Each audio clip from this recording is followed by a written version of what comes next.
Hello, Sisterhood University. I'd like to encourage you to hop on our event this upcoming Sunday, April 18th. The topic is money wellness, and we will be breaking these two words down. So, my name is Whitney, like Houston. My last name is Person, like one people, but you can remember me as Whitney, the health insurance person. I'm a licensed health insurance broker specializing in health insurance for individuals and families who may not have an employer option or who may not like their employer option. I also specialize in Medicare and group employer plans, and I'm really good at saving people money.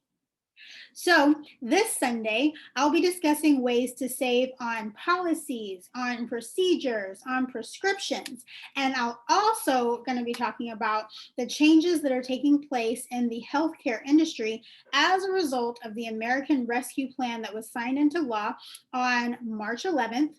You know, the one that doled out that last round of stimulus checks.